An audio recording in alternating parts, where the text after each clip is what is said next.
If people say your dreams are crazy, if they laugh at what you think you can do, good. Stay that way. Because what non-believers fail to understand is that calling a dream crazy is not an insult. It's a compliment. Don't try to be the fastest runner in your school or the fastest in the world. Be the fastest ever.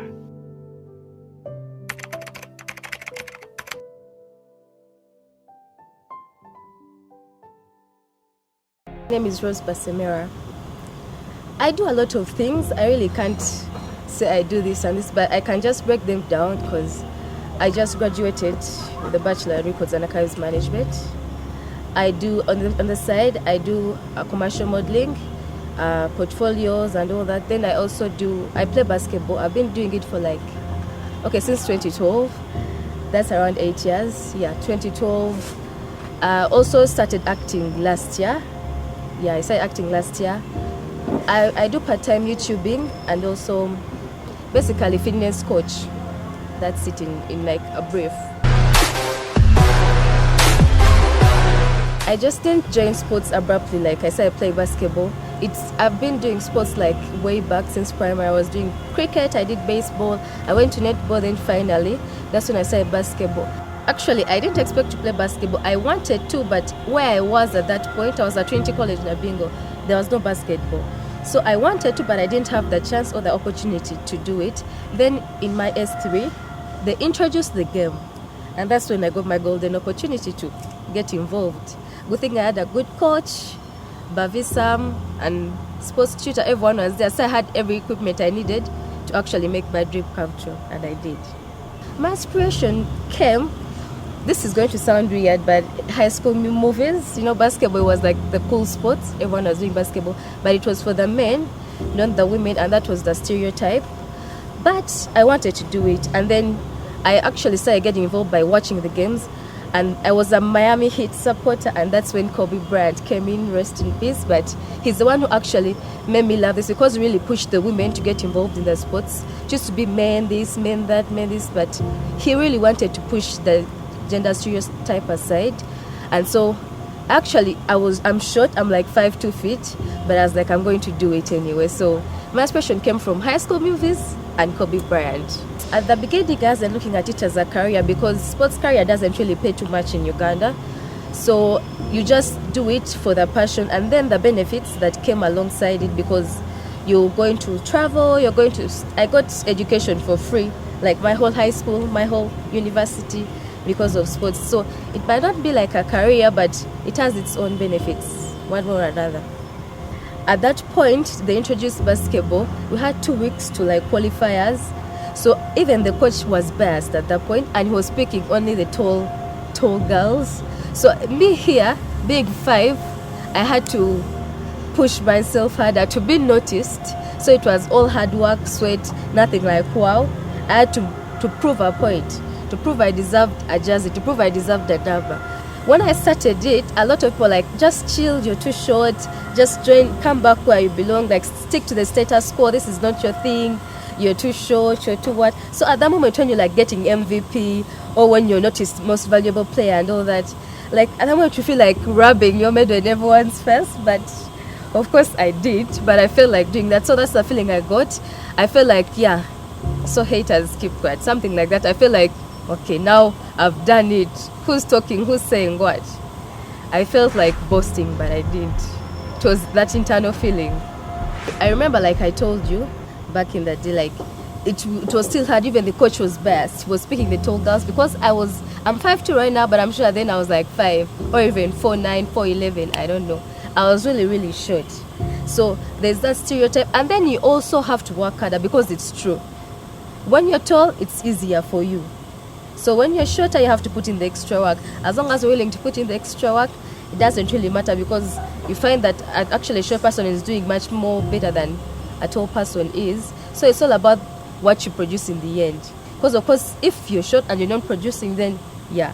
But if you're short and you're producing, people will actually forget about the fact that you're short. So at that moment, it was should I give up, these guys are biased, or should I keep pushing? So that was fighting at the beginning. Then of course when I settled in and it was all good, then the wow comes in after that.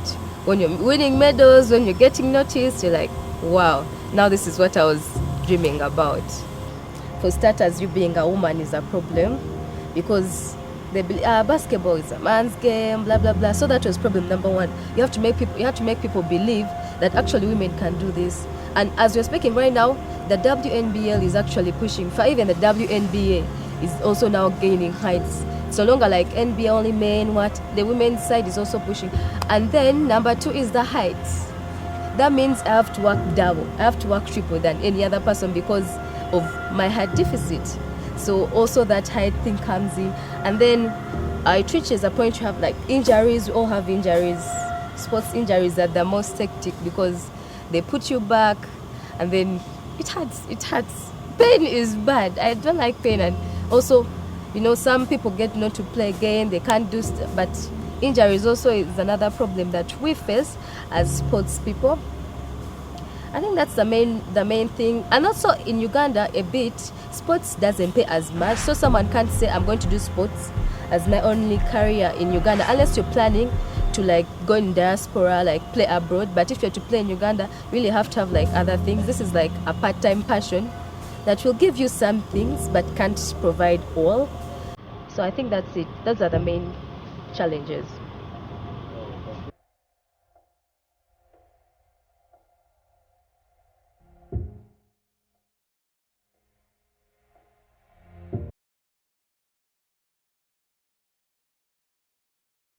How I started acting. So acting, I had like a bias about acting because it was a bit out of my comfort zone. I have to play a character a lot, everything. As I would find it funny, but then Chizito Samuel Xavier called me on. I was like, I've seen you do commercials.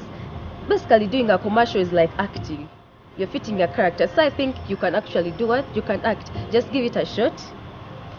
So I was like, let's do this anyway. So he's the one who pushed me out of my comfort zone and gave me a chance to try the acting thing, and it actually worked out. It's not so hard as I thought. Yeah, that's how it began. So at the beginning, the experience was tough because I didn't know what to do, where to go, whom to work with, or so at that moment I was still confused, and yeah, it's hard. It's just hard until you get someone to hold you by the hand and lead you in the right direction, as long as they're passionate about it. Because wherever you, not even just basketball, if you want to be a swimmer, if you want to do anything, let it not be sports, the first thing is you have to do something you're passionate about, because if you're just forced into it, it will never work out. Just it all begins with passion and you wanting to do it, because if you want and then you have all the ingredients to do it, then I don't see why not. I wasn't really inspired by someone to start modeling.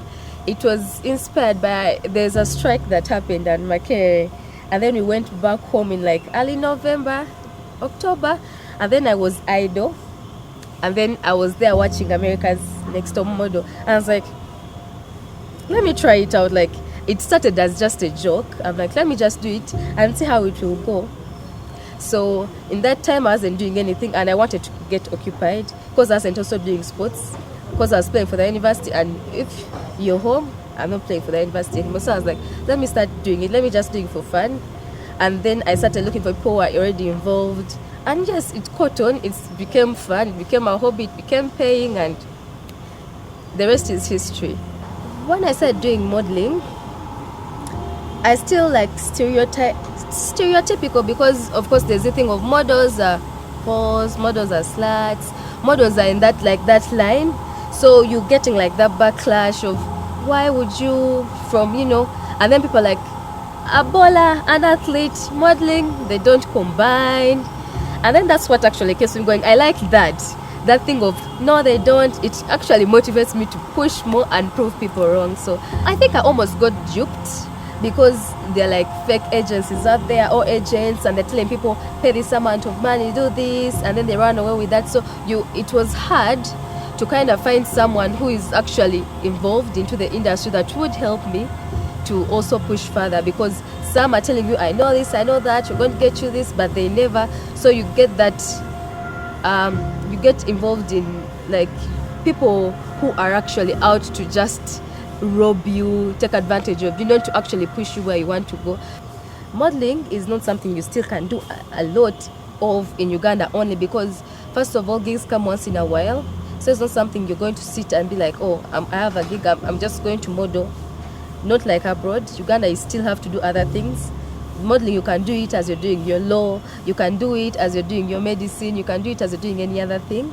So payment. And then also the stereotypes, like, oh, models, it's like disrespectful, like it's immoral, it's what, because yeah, you're going to find someone putting on a lingerie, putting on a bikini, and they're going to be like, this is disgraceful. Like, how do you put on something like that? Are you a prostitute? Are you a slut? So you get such backlashes from audience, like, how could you dress up like that? Well, how are you? Why are you doing this? Why are you doing that? So you get that. People look at you as, they don't really look at you as someone respectful.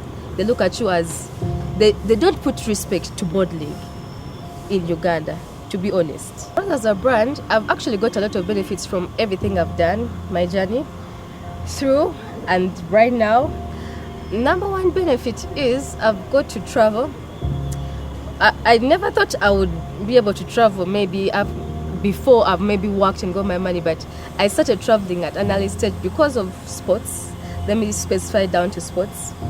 Travel for sports, to play, and then also I've got a chance to take part of all the activities that happen in the country are arranged by FASU and FUBA. That's the basketball and netball. So like in 2018 when Uganda hosted World University Netball Championships, I was chaperoning for Team Singapore, and then of course I got to Team USA and all that. And also last year when Uganda hosted 3-on-3 basketball and also all qualifiers, under 18 and open category, I still got a chance to take part of it, and I was actually in charge of Team Egypt both times, Team Mali too.